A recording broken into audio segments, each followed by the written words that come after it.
ओम नमः शिवाय दोस्तों, स्वागत है आपका द मास्टर वर्ल्ड चैनल पे। जहां आज मैं इकोनॉमिक्स एनसीईआरटी के क्लास 6 to 12 के नेक्स्ट पार्ट को लेकर आई हूँ। चलिए स्टार्ट करते हैं। अध्याय 6, भारत में खाद्य सुरक्षा। खाद्य सुरक्षा का अर्थ है सभी लोगों के लिए सदैव गुणवत्ता युक्त भोजन की उपलब्धता, पहुँच और उसे प्राप्त करने का सामर्थ्य। ठीक है। खाद्य सुरक्षा के निम्नलिखित आयाम होते हैं, जैसे क में है खाद्य उपलब्धता का तात्पर्य देश में खाद्य उत्पादन, खाद्य आयात और सरकारी अनाज भंडारों में संचित पिछले वर्षों के स्टॉक से है। पहुंच का अर्थ होता है कि गुणवत्ता युक्त से अधिक खाद्य प्रत्येक व्यक्ति को मिलता रहे। ठीक है। सामर्थ्य का अर्थ है कि लोगों के पास अपनी भोजन आवश्यकताओं को पूरा करने के लिए पर्याप्त और पौष्टिक भोजन खरीदने के लिए धन उपलब्ध हो। ठीक है। अब किसी देश में खाद्य सुरक्षा तभी सुनिश्चित है जब सभी लोगों के लिए पर्याप्त गुणवत्ता युक्त खाद्य उपलब्ध हो। दूसरा है सभी लोगों के पास स्वीकार्य गुणवत्ता के खाद्य पदार्थ खरीदने की क्षमता हो। और तीसरा जो है खाद्य की उपलब्धता में कोई बाधा ना हो। 1970 के दशक में खाद्य सुरक्षा का अर्थ था आधारिक खाद्य पदार्थों की सदैव पर्याप्त उपलब्धता। अब संयुक्त राष्ट्र 1975 में दिया गया। ठीक है। अमर्त्य सेन ने खाद्य सुरक्षा में एक नया आयाम जोड़ा है और हकदारियों के आधार पर खाद्य तक पहुंच पर जोर दिया है। हकदारियों का अभिप्राय राज्य या सामाजिक रूप से उपलब्ध कराई गई अन्य पूर्तियों के साथ साथ उन वस्तुओं से है जिनका उत्पादन विनिमय बाजार में किसी व्यक्ति द्वारा किया जा सकता है। खाद्य सुरक्षा के अर्थ में काफ़ी परिवर्तन हुआ है। विश्व खाद्य शिखर सम्मेलन 1995 में यह घोषणा की गई थी कि व्यक्तित्व, पारिवारिक, क्षेत्रीय, राष्ट्रीय तथा वैश्विक स्तर पर खाद्य सुरक्षा का जो अस्तित्व तभी है जब सक्रिय और स्वस्थ जीवन व्यतीत करने के लिए आहार संबंधित जरूरतों और खाद्य पदार्थों को पूरा करने के लिए पर्याप्त, सुरक्षित एवं पौष्टिक खाद्य तक सभी लोगों की भौतिक एवं आर्थिक पहुंच सदैव हो। इसके अतिरिक्त घोषणा में यह भी स्वीकार किया गया है कि खाद्य तक पहुंच बढ़ाने में निरंतरता का उन्मूलन किया जाना परम आवश्यक है। अब स्वतंत्रता के बाद खाद्यान्नों में आत्मनिर्भर होना भारत का लक्ष्य रहा है। चलिए देखते हैं। स्वतंत्रता के पश्चात भारतीय नीति निर्माताओं ने खाद्यान्नों में आत्मनिर्भरता प्राप्त करने के लिए सभी उपाय किए। भारत ने कृषि में एक नई रणनीति अपनाई जिसकी परिणति हरित क्रांति में हुई। विशेषकर गेहूं और चावल की उत्पादकता में तत्कालीन प्रधानमंत्री इंदिरा गांधी ने जुलाई 1968 में गेहूं क्रांति शीर्षक से एक विशेष डाक टिकट भी जारी कर कृषि के क्षेत्र में हरित क्रांति को प्रभावशाली प्रगति को आधिकारिक रूप से दर्ज किया। गेहूं की सफलता के बाद चावल के क्षेत्र में इस सफलता की पुनरावृत्ति हुई। बहरहाल अनाज की उपज में वृद्धि समानुपातिक नहीं था। ठीक है। अब जो कृषि एवं किसान कल्याण मंत्रालय के अनुसार 2021 से 22 के लिए मुख्य फसलों के उत्पादन दूसरे अग्रिम अनुमान 316.06 मिलियन टन हुआ था, जिससे चावल का उत्पादन जो है 127.93 मिलियन टन और गेहूं का उत्पादन जो है 111.32 मिलियन टन हुआ। 70 के दशक के प्रारंभ से हरित क्रांति के आने के बाद मौसम की विपरीत दशाओं के दौरान भी देश में अकाल नहीं पड़ा। देश भर में उपजाई जाने वाली विविध फसलों के कारण भारत पिछले 30 वर्षों के दौरान खाद्यान्नों के मामलों में आत्मनिर्भर बन गया। सरकार द्वारा सावधानीपूर्वक तैयार की गई खाद्य सुरक्षा व्यवस्था के कारण देश में खराब मौसम स्थितियों के बावजूद अथवा किसी अन्य कारण से अनाज की उपलब्धता और सुनिश्चित हो गई। इस व्यवस्था के दो घटक हैं। पहला है जो बफर स्टॉक और दूसरा जो है सार्वजनिक वितरण प्रणाली। अब बफर स्टॉक जो है भारतीय खाद्य निगम FCI के माध्यम से सरकार द्वारा जो है अधिप्राप्त अनाजों, गेहूं, चावल का भंडार है। भारतीय खाद्य निगम अधिशेष उत्पादन वाले राज्यों से किसानों से गेहूं, चावल खरीदता है। किसानों को उनकी फसल के लिए पहले से घोषित कीमतें दी जाती थी। इस मूल्य को न्यूनतम समर्थित कीमत कहा जाता था। इन फसलों के उत्पादन को प्रोत्साहन देने के उद्देश्य से बुआई के मौसम से पहले सरकार न्यूनतम समर्थित कीमत की घोषणा करती है। खरीदे हुए अनाज खाद्य भंडारों में रखे जाते हैं। खाद्य निगम अधिनियम 1964 के तहत 14 जनवरी 1965 को भारतीय खाद्य निगम की स्थापना की। ठीक है, खाद्य निगम की स्थापना जो है 14 जनवरी 1965 में की गई। बफर स्टॉक का प्रयोग अनाज कमी वाले क्षेत्रों में और समाज के गरीब वर्गों में बाजार कीमत से कम कीमत पर अनाज के वितरण के लिए किया जाता है। इस कीमत को निर्गम कीमत कहते हैं। ठीक है, अब जो है सार्वजनिक वितरण प्रणाली। भारतीय खाद्य निगम द्वारा अधिप्राप्त अनाज को सरकार विनियमित राशन दुकानों के माध्यम से समाज के गरीब वर्गों में वितरित करती है। इसे सार्वजनिक वितरण प्रणाली अर्थात पीडीएस कहते हैं।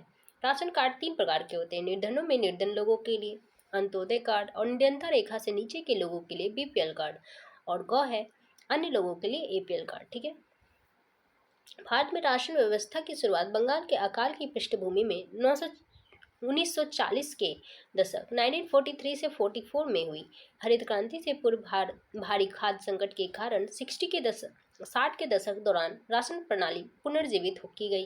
गरीबी के उच्च स्तरों को ध्यान में रखते हुए 70 के दशक के मध्य एनएसएसओ की रिपोर्ट के अनुसार खाद्य संबंधी 3 महत्वपूर्ण अंतक्षेप कार्यक्रम जो है प्रारंभ किए गए। ठीक है, सार्वजनिक वितरण प्रणाली जो पहले से ही थी लेकिन उससे और मजबूत किया गया। एकीकृत बाल विकास सेवाएं ICDS जो प्रायोगिक आधार पर 1975 में शुरू की गई थी और काम के बदले अनाज FFW 1977 से 1978 में प्रारंभ हुई।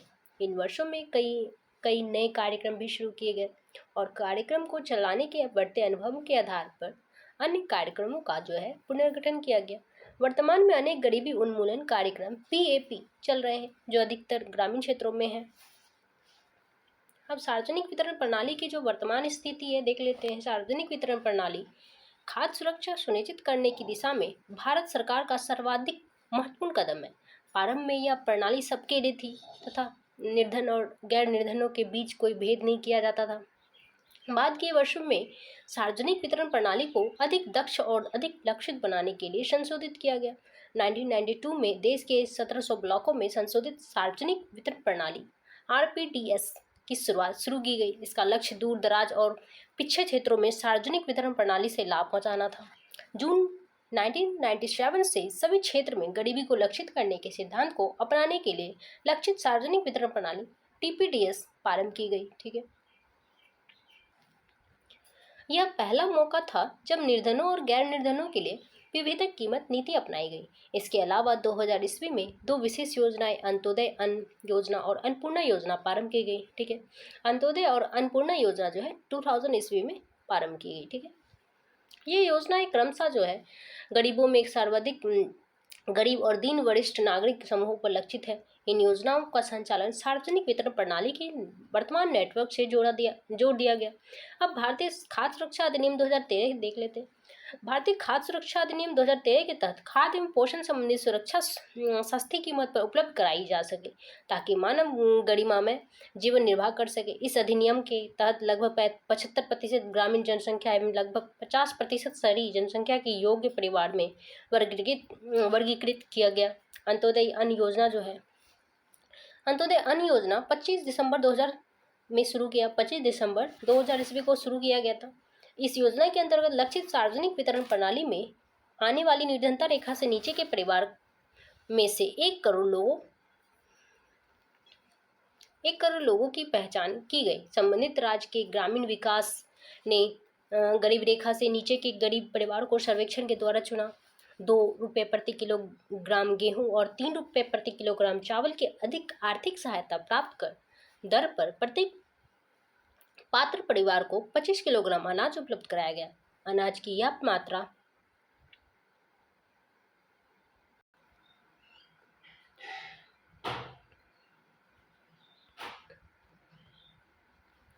अनाज की यह मात्रा 1 अप्रैल 2002 में 25 किलोग्राम से बढ़कर 35 किलोग्राम कर दी गई थी। जून 2003 और अगस्त 2004 में इसमें 50-50 लाख अतिरिक्त बीपीएल परिवार 2 बार जोड़े गए। इससे इस योजना में आने वाले परिवारों की संख्या 2 करोड़ हो गई। पुनः केंद्रीय बजट 2005 से 6 की घोषणा के अनुसार बीपीएल से नीचे के 50 लाख परिवारों को कवर किया गया। इस प्रकार इस अंत्योदय योजना से 2.5 करोड़ परिवार जोड़े गए। सहायकी सब्सिडी वह भुगतान है जो सरकार द्वारा किसी उत्पादक को बाजार कीमत की अनुपूर्ति के लिए किया जाता है। सहायक में घरेलू उत्पादक के लिए ऊंची आय कायम रखते हुए उपभोक्ता उपभोक्ता सॉरी उपभोक्ता कीमतों को कम किया जा सकता है। सहकारी समितियों की खाद्य सुरक्षा में भूमिका देख लेते हैं। भारत में विशेषकर देश की दक्षिणी और पश्चिमी भागों में सहकारी समितियां भी खाद्य सुरक्षा में एक महत्वपूर्ण भूमिका निभा रही है। सहकारी समितियां निर्धन लोगों को खाद्यान्न की बिक्री के लिए कम कीमत वाली दुकान खोलते हैं। उदाहरणार्थ तमिलनाडु में जितनी राशन की दुकानें हैं उनमें से करीब 94% जो है सरकारी समितियों के माध्यम से ही चल रही है। दिल्ली में मदर डेयरी उपभोक्ता को दिल्ली सरकार द्वारा निर्धारित नियंत्रित दरों पर दूध और सब्जियां उपलब्ध कराने में तेजी से प्रगति कर रही है। गुजरात में दूध और दुग्ध उत्पादों में अमूल एक और सफल सहकारी समिति का उदाहरण है। ठीक है, इसने देश में श्वेत क्रांति ला दी है। ठीक है, अब जो है देश के विभिन्न भागों में कार्यरत सहकारी समितियां के और अनेक उदाहरण हैं जिन्होंने समाज के विभिन्न वर्गों के लिए खाद्य सुरक्षा सुनिश्चित कराई। इसी तरह महाराष्ट्र में एकेडमी ऑफ डेवलपमेंट साइंस ने विभिन्न क्षेत्रों में अनाज बैंकों की स्थापना के लिए गैर सरकारी संगठनों के नेटवर्क में सहायता की है। EDS गैर सरकारी संगठनों के लिए खाद्य सुरक्षा के विषय में प्रशिक्षण और क्षमता निर्माण कार्यक्रम संचालित करती है। अनाज बैंक अब धीरे धीरे महाराष्ट्र के विभिन्न भागों में खुलते जा रहे हैं। चलिए, यहाँ पे हमारा 6ठा अध्याय समाप्त होता है। अब नेक्स्ट अध्याय 7वें पे चलते हैं। 7वां जो है विभिन्न राज्यों में विभिन्न देशों और राज्यों की तुलना। ठीक है, किसी देश की आय उस देश के सभी निवासियों की आय का योग है। ठीक है, इससे हमें देश की कुल आय ज्ञात होती है। औसत आय देश की कुल आय को कुल जनसंख्या से भाग देकर निकाली जाती है। औसत आय को प्रति व्यक्ति आय भी कहा जाता है। 1 जुलाई 2022 को विश्व बैंक की विश्व विकास रिपोर्ट के अनुसार अमेरिकी डॉलर की प्रति व्यक्ति वार्षिक आय के आधार पर देशों को 4 श्रेणी में प्रस्तुत की गई है। ठीक है,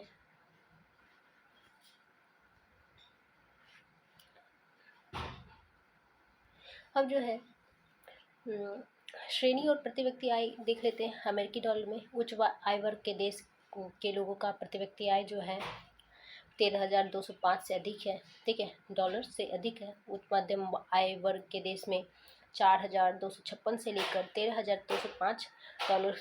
ठीक है, निम्न मध्यम आय वर्ग के देश में 1,086 से 4,255 है।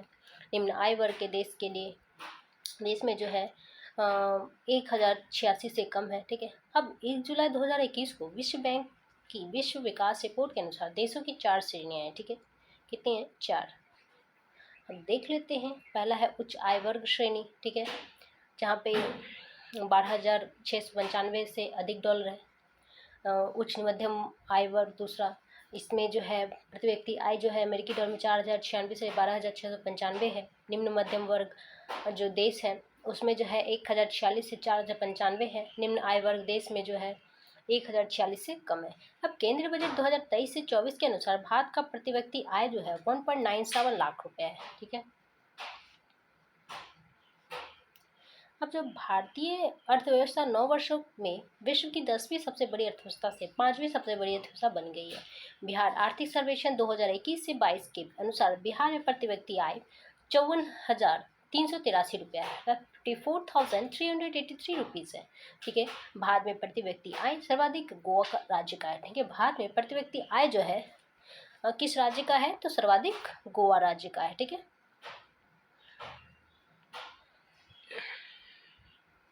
और जो हरियाणा, केरल और बिहार के कुछ तुलनात्मक आंकड़े देख लेते हैं। राज्य है हरियाणा, शिशु मृत्यु प्रति 1,000 व्यक्ति पर है 2017 का जो आंकड़ा है 30 है। साक्षरता दर जो है 2011 के आधार पर 82 है हरियाणा का। और निवल उपस्थिति अनुपात जो है प्रति 100 व्यक्ति पर जो है 61 है, जिसमें उच्चतर आयु 14 और तथा 15 वर्ष। ठीक है, केरल का जो है 10% शिशु मृत्यु दर और साक्षरता दर 94 है, सबसे ज़्यादा है केरल का ही है। और निवल उपस्थिति अनुपात जो है 83 है। अब बिहार का देखा जाए तो शिशु मृत्यु दर 35 है प्रति 1,000 व्यक्ति पर। ठीक है, और साक्षरता दर जो है 62 है और निवल उपस्थिति अनुपात जो है 43 है। ठीक है, इस तालिका में प्रयोग किए गए कुछ शब्दों की व्याख्या देख लेते हैं। शिशु मृत्यु दर, किसी वर्ष में पैदा हुए 1000 जीवित बच्चों में से 1 वर्ष की आयु से पहले मर जाने वाले बच्चों का अनुपात दिखाती है। ठीक है। साक्षरता दर, 7 वर्ष और उससे अधिक आयु के लोगों में साक्षर जनसंख्या का अनुपात है। ठीक है। अब निवल उपस्थिति अनुपात क्या है देख लेते हैं। 14 और तथा 15 वर्ष की आयु के स्कूल जाने वाले कुल बच्चों का उस आयु वर्ग के कुल बच्चों के साथ प्रतिशत है। ठीक है। अब मानव विकास रिपोर्ट देख लेते हैं। मानव विकास यूएनडीपी द्वारा 1990 से एसडीआई निकाला जा रहा है, जिसमें मकबूल उल हक और अमर्त्य सेन का महत्वपूर्ण योगदान है। ठीक है। पिछले लगभग एक दशक में स्वास्थ्य, शिक्षा और सूचकों का आय के साथ व्यापक स्तर पर विकास के माप के लिए प्रयोग किए जाने लगे हैं। उदाहरण के लिए यूएनडीपी द्वारा प्रकाशित मानव विकास रिपोर्ट की तुलना लोगों के शैक्षिक स्तर, उनकी स्वास्थ्य स्थिति, प्रति व्यक्ति आय के आधार पर करती है। ठीक है।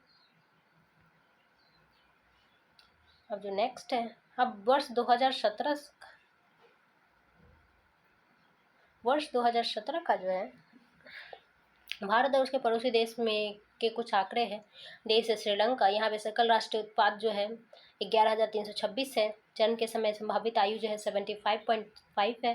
विद्यालयी औसत आयु जो है 25 वर्ष या उसके अधिक 10.9 है। विश्व में एचडीआई जो है क्रमांक जो है 2016 के अनुसार 76 है। भारत का जो है सकल राष्ट्रीय आय जो है 6,353 है। जन्म के समय संभावित आयु जो है 68.8 है। विद्यालयी औसत आयु जो है 6.4 है और एसडीआई जो है 130 है। म्यांमार का जो है 5,567 है। जन्म के समय संभावित आयु 66.7 है और विद्यालयी औसत आयु जो है 4.9 है और एसडीआई 148 है। पाकिस्तान का देख लिया जाए तो 5,331 है, 66.6 है। ठीक है। 5.2 है और 150 जो है एसडीआई है। नेपाल का देख लिया जाए तो 2,471 जो है सकल राष्ट्रीय आय है, 70 इसकी संभावित आयु है और 4.9 जो है औसत आयु है। विद्यालयी औसत आयु और एसडीआई 149। बांग्लादेश का 3,677 है, आयु जो है 72 है और विद्यालयी औसत आयु जो है 5.8 है और एसडीआई जो है 136 है। अब जो ये स्रोत जो है मानव विकास रिपोर्ट 2018 संयुक्त राष्ट्र विकास कार्यक्रम न्यूयॉर्क से ली गई है। ठीक है। और टिप्पणी जो है एसडीआई के अर्थ के मानव विकास सूचकांक, ऊपर दी गई तालिका में एसडीआई सूचकांक का क्रमांक कुल 189 देशों में से है। ठीक है। जन्म के समय संभावित आयु, जैसा कि नाम से स्पष्ट है कि व्यक्ति की जन्म के समय औसत आयु की संभावना दर्शाती है। अब तीसरा पॉइंट जो है, प्रति व्यक्ति आय की गणना सभी देशों के लिए डॉलर में की जाती है ताकि उसकी तुलना की जा सके, या इस तरीके से भी की जाती है कि $1 किसी भी देश के समान मात्रा में वस्तुएं और सेवाएं खरीद सके। ठीक है।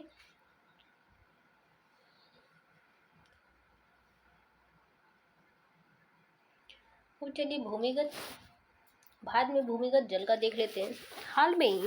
हाल के प्रमाण से पता चलता है कि देश में के कई भागों में भूमिगत जल के अति उपयोग होने का गंभीर संकट है। 300 जिलों से सूचना मिली है कि वहां पिछले 20 सालों में पानी के स्तर में 4 लीटर से अधिक का गिरावट आई है।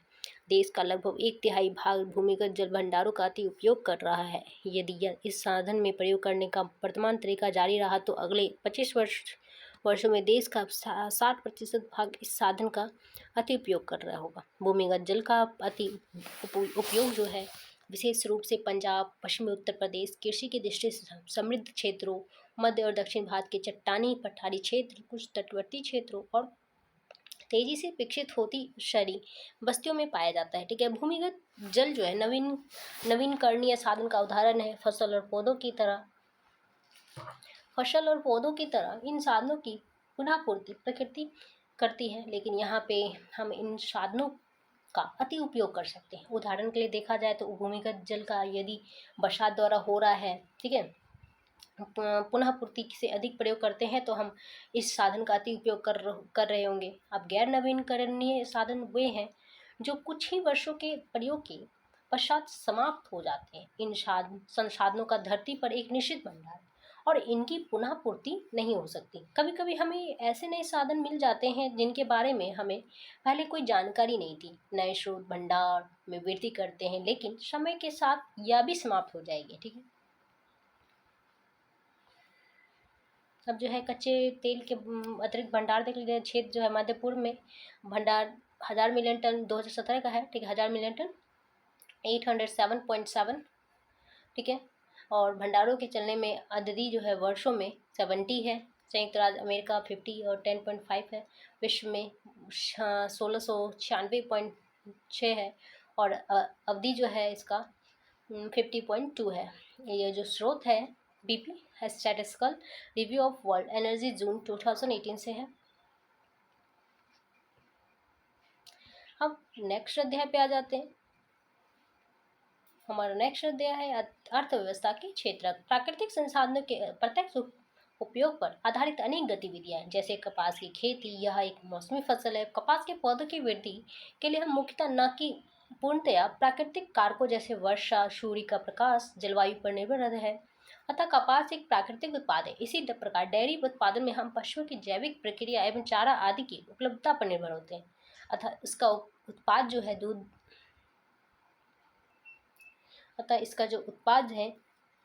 भी एक प्राकृतिक उत्पाद है। इसी प्रकार खनिज अयस्क भी प्राकृतिक उत्पाद है। जब हम प्राकृतिक संसाधनों का उपयोग करके किसी वस्तु का उत्पादन करते हैं तो इसे प्राथमिक क्षेत्र की गतिविधि कहा जाता है।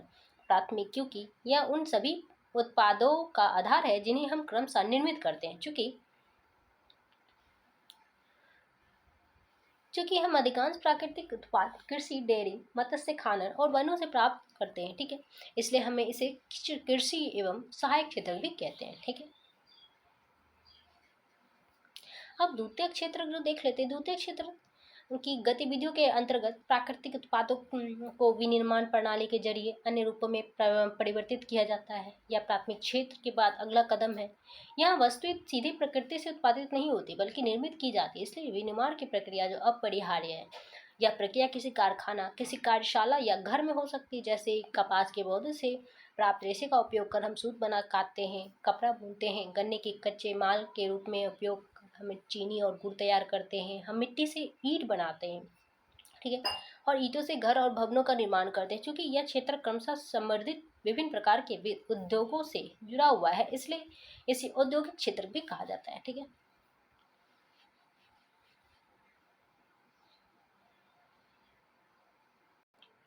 अब जो तृतीय क्षेत्र है के अंतर्गत आती है वे गतिविधियां जो प्राथमिक और द्वितीय क्षेत्र के विकास में मदद करती है।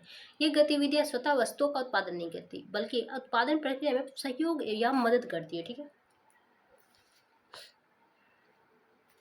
जैसे प्राथमिक और द्वितीय क्षेत्र द्वारा उत्पादित वस्तुओं को थोक एवं खुदरा विक्रेता को बेचने के लिए ट्रकों और ट्रेनों द्वारा परिवहन करने की जरूरत पड़ती है। कभी कभी वस्तुओं को गोदामों में भंडारित करने की आवश्यकता होती है।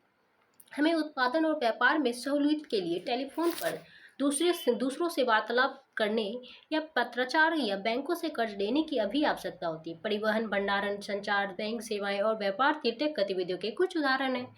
क्योंकि ये गतिविधियां वस्तुओं के बजाय सेवाओं का सृजन करती है, इसलिए तृतीयक क्षेत्रों को सेवा क्षेत्र भी कहा जाता है।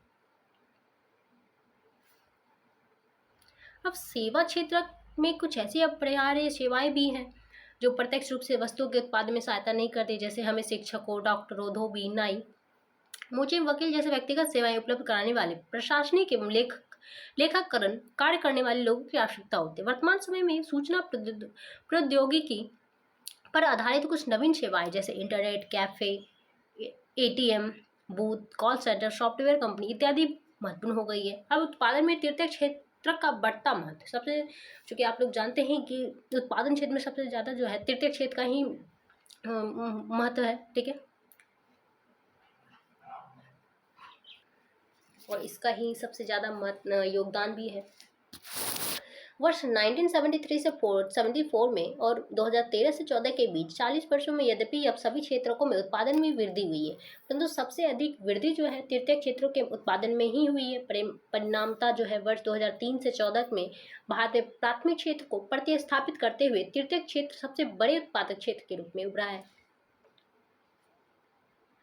अब जो है प्राथमिक, द्वितीयक एवं तृतीयक के अतिरिक्त आजकल चतुर्थक एवं पंचक क्षेत्रों का भी उल्लेखित किया जाता है, ठीक है।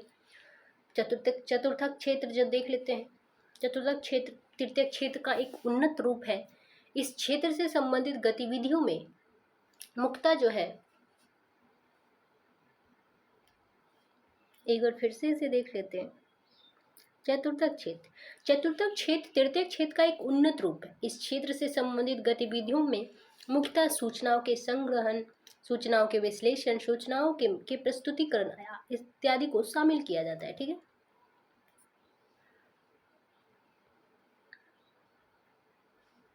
अब जो है चतुर्थक क्षेत्र में जो है क्षेत्र से संबंधित सेवाओं के विशेषीकृत ज्ञान, तकनीकी कौशल, प्रबंधकीय कौशल तथा विश्लेषणात्मक गुण का प्रयोग किया जाता है। चतुर्थक क्षेत्र में वित्तीय प्रबंधक, सांख्यिकीविद, सॉफ्टवेयर डेवलपर्स इत्यादि आते हैं। अब पंचम क्षेत्र आता है। ऐसी गतिविधियां जो भविष्य में अर्थव्यवस्था की उन्नति के लिए प्रयासरत है, उन्हें पंचम क्षेत्र के रूप में बताया जाता है। चतुर्थ क्षेत्र से संबंधित उच्चतर और उच्चतम स्तरों के प्राप्त प्रबंधन शोध ज्ञान को पंचम क्षेत्र रखा जाता है। नीति निर्धारक, उच्च प्रबंधन, शोधकर्ता, वैज्ञानिक, उच्च सलाहकार आदि पंचम क्षेत्र के अंतर्गत आते हैं। पंचम क्षेत्र के लोगों को गोल्ड कॉलर प्रोफेशनल भी कहा जाता है। ठीक है।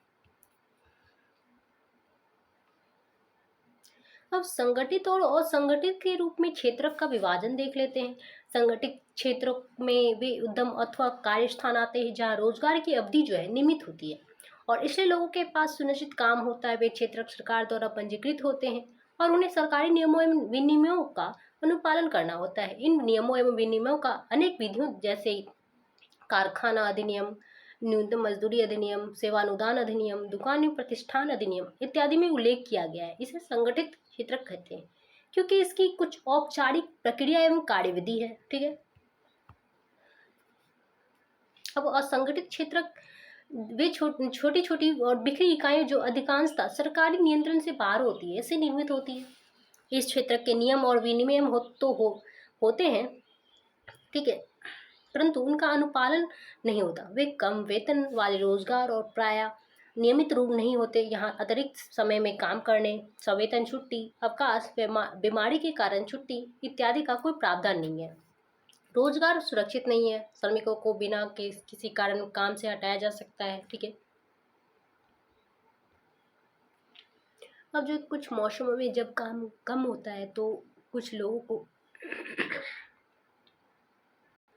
अब जो है आर्थिक सर्वेक्षण 2007 से 8 के अनुसार भारत में कार्यरत 93% स्वरोजगारी और रोजगाररत कर्मचारियों की संख्या जो असंगठित क्षेत्र से जुड़ी थी।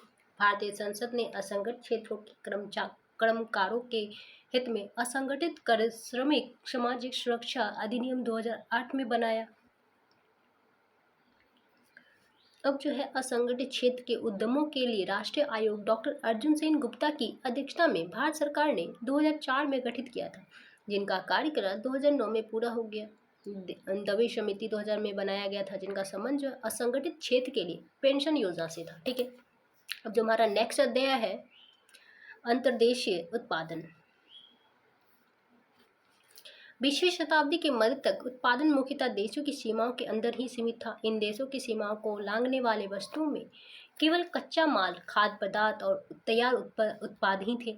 भारत जैसे उपनिवेशों से कच्चा माल एवं खाद्य पदार्थ निर्यात होते थे और तैयार वस्तुओं का आयात होता था। व्यापार ही दूरस्थ देशों को आपस में जोड़ने का मुख्य जरिया था। यह बड़ी कंपनियों, जिन्हें बहुराष्ट्रीय कंपनियां कहते हैं, के परिदृश्य पर उभरने से पहले का युग था। ठीक है। एक बहुराष्ट्रीय कंपनी जो है वह है जो एक से अधिक देशों में उत्पादन पर नियंत्रण अथवा स्वामित्व रखती है। बहुराष्ट्रीय कंपनी उन देशों में कार्यालय तथा उत्पादन के लिए कारखाने स्थापित करती है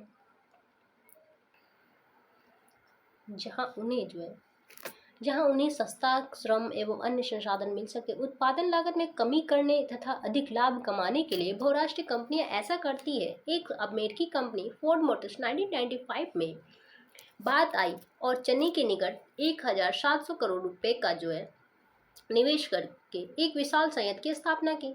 जापान के ऑटोमोबाइल्स टोयोटा मोटर कॉर्प 2022 में 10.5 मिलियन व्हीकल सेल पर विश्व का नंबर 1 ऑटोमोटिव कंपनी लगातार 3 वर्षों से बना हुआ है। विभिन्न देशों के बीच परस्पर संबंध और तीव्र अब जब बहुराष्ट्रीय कंपनियां वैश्वीकरण की प्रक्रिया की मुख्य भूमिका निभा रही है।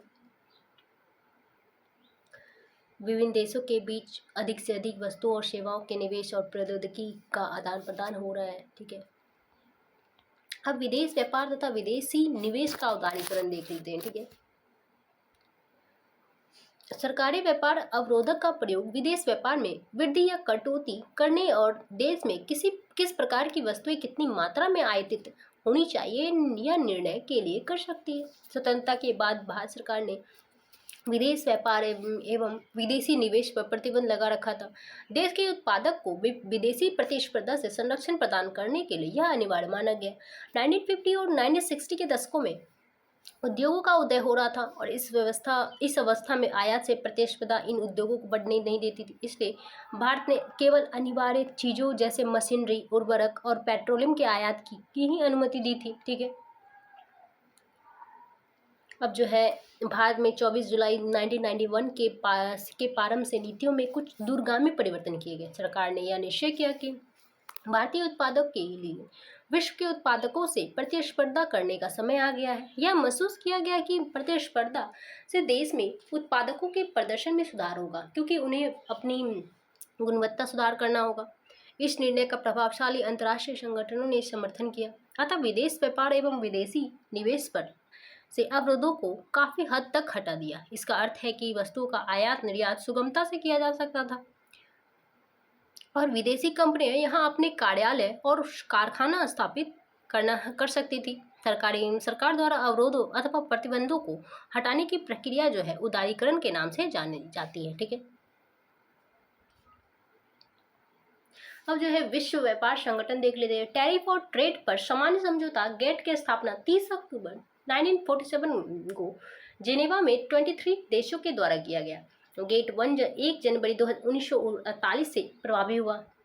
उरुग्वे दौर के वार्ता 1986 से 93 से WTO का रूपरेखा तैयार होने लगा और मराकेश समझौता के द्वारा 1994 में WTO की स्थापना करने का निर्णय लिया गया। ठीक है, WTO की स्थापना जो है 1 जनवरी 1995 में हुआ। गेट के स्थान पर WTO का मुख्यालय जिनेवा में हुआ। WTO व्यापार से संबंधित शीर्ष अंतर्राष्ट्रीय संगठन है। अब जो है विश्व व्यापार संगठन का ध्येय ऐसी नियम आधारित व्यवस्था की स्थापना है जिसमें कोई देश मनमाने ढंग से व्यापार के मार्ग में बाधाएं खड़ी नहीं कर सकता है। साथ ही इसका ध्येय सेवाओं के सृजन, व्यापार में प्रोत्साहन देना भी है, ताकि विश्व के संसाधनों के इष्टतम स्तर पर जो है प्रयोग हो या और पर्यावरण का भी संरक्षण हो सके। विश्व व्यापार संगठन की संधियां जो है द्विपक्षीय और बहुपक्षीय व्यापार को बढ़ाने हेतु इसमें वस्तुओं के साथ साथ सेवाओं के विनिमय को भी स्थान दिया गया। ऐसा सभी सदस्य देशों के प्रशुल्क और अप्रशुल्क अवरोधों को हटाकर तथा अपने बाजारों को सदस्य देशों के लिए खोलकर किया गया। विश्व व्यापार 164वां देश अफगानिस्तान के लिए एक महत्वपूर्ण सदस्य के रूप में भारत विकासशील विश्व के हितों का संरक्षण करते हुए न्यायपूर्ण विश्व स्तरीय व्यापार व्यवस्था के नियमों तथा सुरक्षात्मक व्यवस्थाओं की रचना में सक्रिय भागीदार है। भारत ने व्यापार के उदारीकरण की अपनी प्रतिबद्धता को बनाए रखा। इसके लिए इसने आयात पर जो है अनेक परिणात्मक प्रतिबंध हटाए और प्रशुल्क दरों को भी बहुत कम किया। विश्व व्यापार संगठन WTO एक ऐसा संगठन है जिसका ध्येय जो है अंतर्राष्ट्रीय व्यापार को उदार बनाना है। विकसित देशों की पहल पर शुरू किया गया विश्व व्यापार संगठन अंतर्राष्ट्रीय व्यापार से संबंधित नियमों को निर्धारित करता है और यह देखता है कि इन नियमों का पालन हो। यद्यपि विश्व व्यापार संगठन सभी देशों को मुक्त व्यापार की सुविधा देता है, परंतु व्यवहार में यह देखा गया है कि विकसित देशों ने अनुचित ढंग से व्यापार अवरोधकों को बरकरार रखा है। दूसरी ओर विश्व व्यापार संगठन के नियमों ने विकासशील देशों के व्यापार अवरोधों को हटाने के लिए विवश किया गया। ठीक है,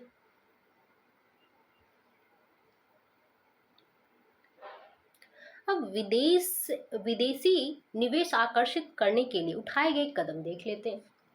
हाल के वर्षों में भारत की केंद्र एवं राज्य सरकार भारत में निवेश हेतु जो है विदेशी कंपनियों को आकर्षित करने के लिए विशेष कदम उठा रही है। औद्योगिक क्षेत्रों जिन्हें विशेष आर्थिक क्षेत्र कहा जाता है की स्थापना की जा रही है। विशेष आर्थिक क्षेत्रों में विश्व स्तरीय सुविधाएं, बिजली, पानी, सड़क परिवहन, भंडारण, मनोरंजन, शैक्षिक सुविधाएं उपलब्ध होनी चाहिए। विशेष आर्थिक क्षेत्र में उत्पादन इकाई स्थापित करने वाली कंपनियों को आरंभिक 5 वर्ष तक कोई कर नहीं देना पड़ता था। विदेशी विनिवेश आकर्षित करने हेतु सरकार ने श्रम कानून में लचीलापन लाने की अनुमति दे दी। असंगठित क्षेत्र की कंपनियों को कुछ नियमों का अनुपालन करना पड़ता है, जिसका उद्देश्य श्रमिक अधिकारों का संरक्षण करना है। हाल के वर्षों में सरकार ने कंपनियों को अनेक नियमों से छूट देने की अनुमति दे दी है। ठीक है।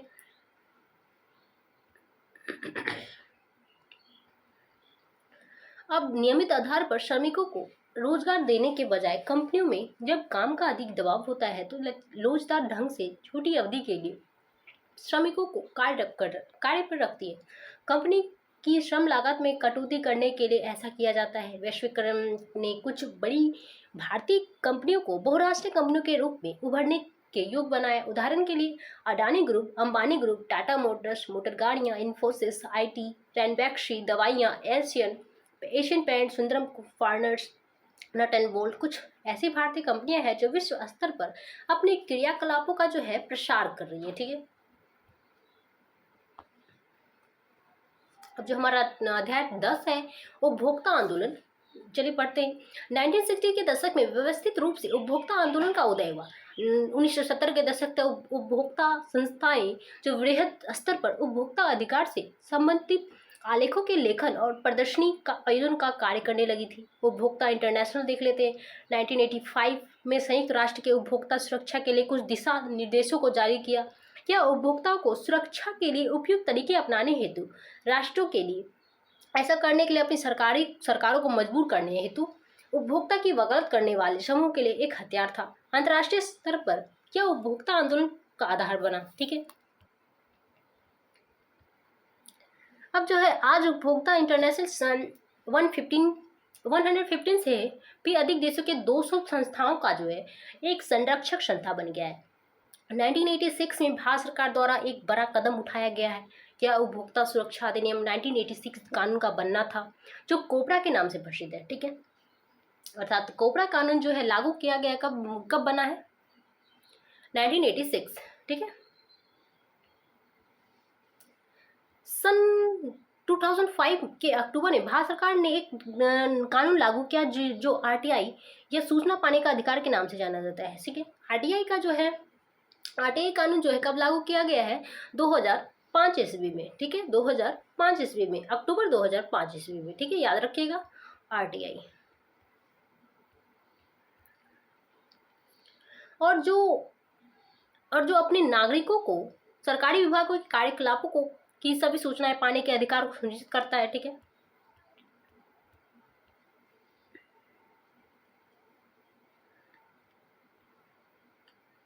अब जो भारत में उपभोक्ता आंदोलन ने विभिन्न संगठनों के निर्माण में पहल की, जिन्हें समानता उपभोक्ता संरक्षण परिषद के नाम से भी जाना जाता है। ये उपभोक्ताओं का मार्गदर्शन करती है कि कैसे उपभोक्ता अदालत में मुकदमा दर्ज कराएं। बहुत से अवसरों में ये उपभोक्ता अदालत में व्यक्ति विशेष का प्रतिनिधित्व भी करते हैं। ये स्वयंसेवी संगठन जनता में जागरूक पैदा करने के लिए सरकार से वित्तीय सहयोग भी प्राप्त करते हैं। कोपरा के अंतर्गत उपभोक्ता विवादों के निपटारे के लिए जिला, राज्य और राष्ट्रीय स्तरों पर एक त्रिस्तरीय न्यायिक तंत्र स्थापित किया गया। उपभोक्ता संरक्षण अधिनियम 2019 के द्वारा केंद्रीय उपभोक्ता संरक्षण प्राधिकरण CCPA की स्थापना किया गया। इस एक्ट के द्वारा जिला उपभोक्ता विवाद निवारण आयोग, राज्य उपभोक्ता विवाद निवारण और राष्ट्रीय उपभोक्ता विवाद आयोग की आर्थिक क्षेत्राधिकार बढ़ाकर क्रम 1 करोड़ से कम और 1 करोड़ से 10 करोड़ तक और 10 करोड़ उससे अधिक का शिकायत सुनने का अधिकार दिया गया। ठीक है। अब जो है भारत सरकार ने दिसंबर 2021 को जो है एक अधिसूचना जारी कर आर्थिक क्षेत्राधिकार में संशोधन किया। इसके अंतर्गत जो है अब जिला स्तर पर 50 लाख से 2 करोड़ तक, राज्य स्तर पर और 1 करोड़ से अधिक के मामले राष्ट्रीय स्तर पर सुनवाई किया जाएगा। यदि कोई मुकदमा जिला स्तर के आयोग पर खारिज कर दिया जाता है तो उपभोक्ता राज्य स्तर के आयोग और उसके बाद राष्ट्रीय स्तर के आयोग में भी अपील कर सकता है। 24 दिसंबर भारत में राष्ट्रीय उपभोक्ता दिवस मनाया जा रहा है। 24 दिसंबर को भारत में राष्ट्रीय उपभोक्ता दिवस के रूप में मनाया जाता रहा है। 1986 में इसी दिन भारतीय संसद ने उपभोक्ता संरक्षण अधिनियम भी पारित किया था। अर्थात 1986 में उपभोक्ता संरक्षण अधिनियम पारित हुआ। भारत उन देशों में से एक है जहां उपभोक्ता संबंधित समस्याओं के निवारण के लिए विशिष्ट न्यायालय है। ठीक है। अब जो है भारत में उपभोक्ता आंदोलन ने संगठित समूहों की संख्या और उनकी कार्य विधियों के मामले में कुछ तरक्की की है। आज देश में जो है 2000 से अधिक उपभोक्ता संगठन है, जिनमें केवल 70 से 80 ही अपने कार्यों के लिए पूर्ण संगठित और मान्यताएं प्राप्त है। अब जो है नेक्स्ट चैप्टर जो है अध्याय 11 अर्थशास्त्र में सांख्यिकी देख लेते हैं। इसका परिचय देख लेते हैं। हमारी अर्थ आवश्यकताएं असीमित है, परंतु इन्हें पूरा करने वाली वस्तुएं उत्पादन परित होने वाले संसाधन सीमित एवं दुर्लभ है। यह दुर्लभता ही आर्थिक समस्याओं की जड़ है। संसाधन के वैकल्पिक प्रयोग है। अपनी विभिन्न आवश्यकताओं की पूर्ति करने के लिए उपभोक्ता द्वारा वस्तुओं का क्रय उपभोग कहलाता है। उत्पादकों द्वारा बाजार में बेचने के लिए वस्तुओं का विनिर्माण उत्पादन कहलाता है। राष्ट्रीय आय की मजदूरी, लाभ, किराए, ब्याज में विभाजन का वितरण है, ठीक है, कहा जाता है।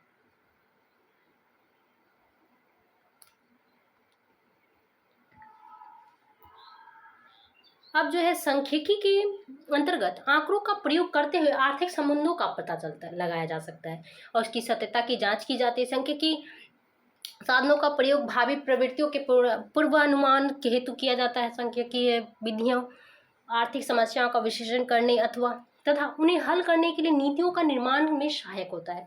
अब आंकड़ों का संग्रहण जो है देख लेते हैं। आंकड़े ऐसे साधन है जो सूचनाएं उपलब्ध कराकर किसी भी समस्या के विषय में ठोस निष्कर्ष पहुंचने में सहायता देती है। प्राथमिक आंकड़े व्यक्ति द्वारा स्वयं एकत्र की गई सूचनाओं पर निर्भर होते हैं। सर्वेक्षण व्यक्तित्व साक्षात्कारों, डाक द्वारा प्रश्नावलियों भेजकर तथा टेलीफोन साक्षात्कार द्वारा किए जा सकते हैं, ठीक है। अब जो है जनगणना के अंतर्गत समष्टि को भी इकाइयों व्यष्टियों को सम्मिलित किया जाता है। प्रतिदेश समष्टि से चयनित किया गया एक छोटा समूह होता है जिसके द्वारा संबंधित सूचनाएं प्राप्त की जा सकती है। यादृच्छिक प्रत्यय चयन के अंतर्गत प्रत्येक व्यक्ति को सूचना प्रदान करने हेतु चुने जाने के लिए समान अवसर दिए जाते हैं। प्रतिदर्श त्रुटियां वास्तविक समष्टि तथा इसके आकलन के बीच अंतर के कारण पैदा होती है। अप्रतिचयन त्रुटियां जो है आंकड़ों के अर्जन के दौरान पैदा हो सकती है, जो उत्तर न देने के कारण या चयन के में पूर्वाग्रह के कारण हो सकते हैं। अब राष्ट्रीय स्तर पर जो भारत की जनगणना तथा राष्ट्रीय प्रतिदर्श सर्वेक्षण संगठन दो महत्वपूर्ण संस्थाएं हैं जो विभिन्न महत्वपूर्ण आर्थिक एवं सामाजिक मुद्दों पर आंकड़ों का संग्रहण और संसाधन का सारणीकरण करती है, ठीक है। अब जो है NSSO की स्थापना 1950 में किया गया था। CSO की स्थापना 1951 में किया था, जिसे 2019 में जो है NSSO और CSO को मिलाकर NSO बना दिया गया, ठीक है। आंकड़ों का संगठन वर्गीकरण अपरिष्कृत आंकड़ों को क्रमबद्धता प्रदान करता है, बारंबारता वितरण यह प्रदर्शित करता है कि किसी चर के विभिन्न मान संगत वर्ग बारंबारताओं सहित किस प्रकार विभिन्न वर्गों में वितरित किए जाते हैं। अपरजी विधि के अंतर्गत बीच उच्च वर्ग सीमा को छोड़ा तथा निम्न वर्ग सीमा को शामिल किया जाता है, ठीक है।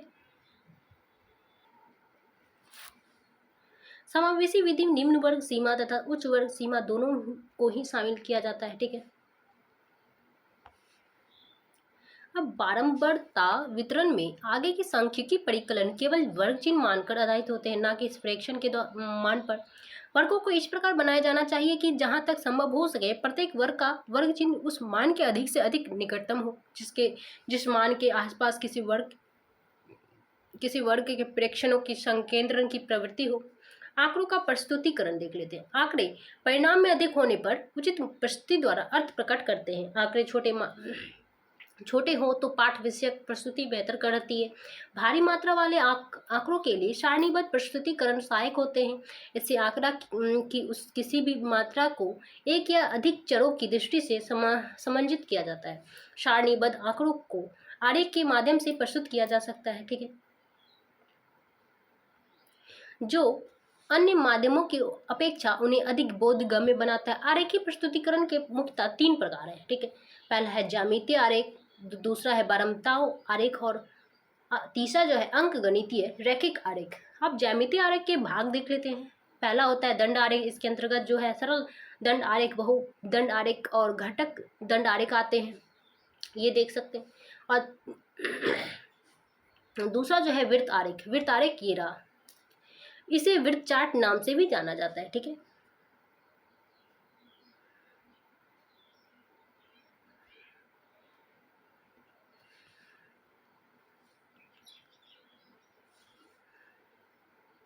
अब जो है केंद्रीय प्रवृत्ति के माप, केंद्रीय प्रवृत्ति की माप एक ऐसे एकल मान द्वारा आंकड़ों को संचित करता है जो संपूर्ण आंकड़ों का प्रतिनिधित्व कर सके।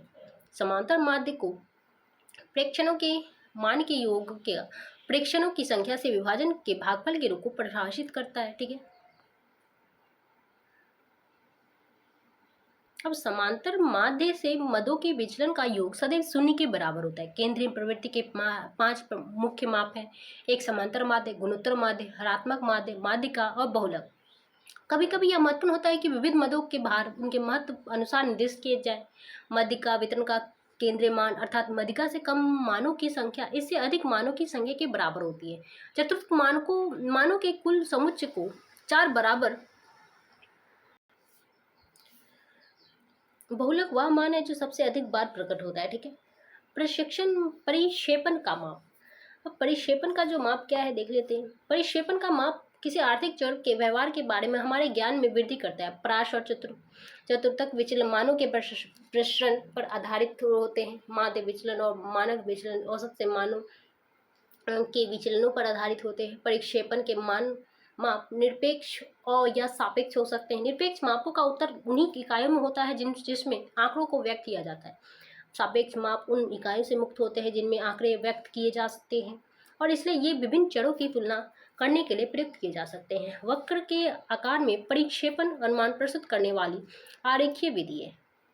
आरेखीय विधि को लॉरेंज वक्र कहते हैं, ठीक है। एक बार फिर देख लेते हैं।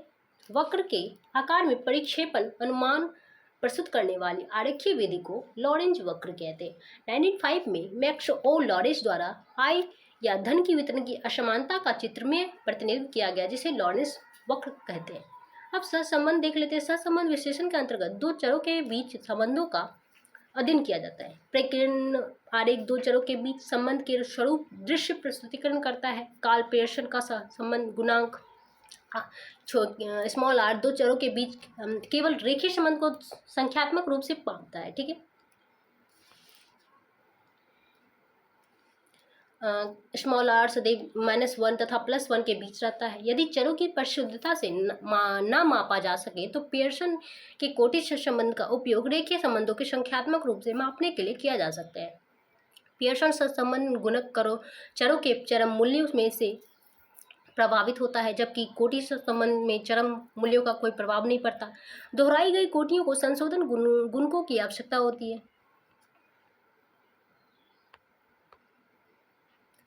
अब सहसंबंध का तात्पर्य कार्य कारण संबंध नहीं बल्कि केवल प्रशंस दर्शाना है।